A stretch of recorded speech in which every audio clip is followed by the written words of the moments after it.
kag sa numero 1 sa mga balita subong nga adlaw.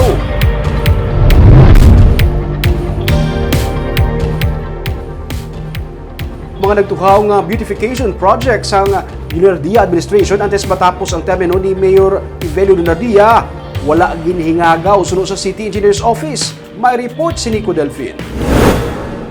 Agaw atensyon sa mga motorista ining streetscapes project, mga tourism lights nga makitan sa Center Island kag may estatwa pa sang Carabao sa boundary sang Bacolod kag syudad sang Talisay.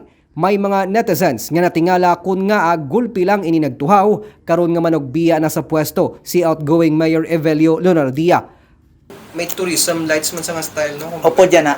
Ang inang tourism, inang daw iya lamppost, may solar na siya sa babaw. Done na siya, nang finish na siya. Wala Finish niya, wala lang anay, gin pangtakod sang kontraktor, kay amo tong problema niya. May kinamatay. Kay kung itakod niya tanan, basi pagkabas-ubos pati tong solar, Nakita. humana na siya.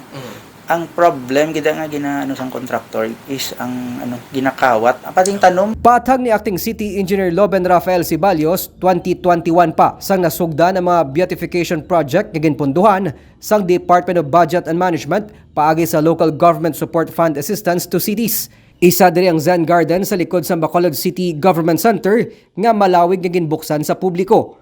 Tag 12 milyones pesos ang pondo para sa Zen Garden kag Streetscapes Project.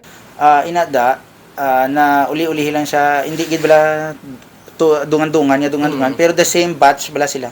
Okay. Nga paghatag may mga program of work sita then ginbid Saan na siya nagsugod gani? last year Last year 2021. But just to clarify lang, wala siya ginhingagaw. Ay hindi, dugay na sa actually. Nang galing kay wala guro ng talupangdan lang naton. Kabahin man sa mga proyekto nga napunduhan sang DBM sa idalom sang Lunardia Administration, ang rehabilitation sang Rizal Park sa Dalan Araneta kag Children's Playground sa likod man sang BCGC. Beautification na gid na. Hindi mo na siya magamit sa iban nga project. Specific na. Ginapaabot naman sang City Engineer's Office nga sa idalom sang incoming Benitez Administration, mapadayon ang pagkaayos sa nasugdan nga mga road projects pati nang ginakaayo karon nga 3 ka mga merkado sa syudad. Nico Delfin para sa DigiCast Negros.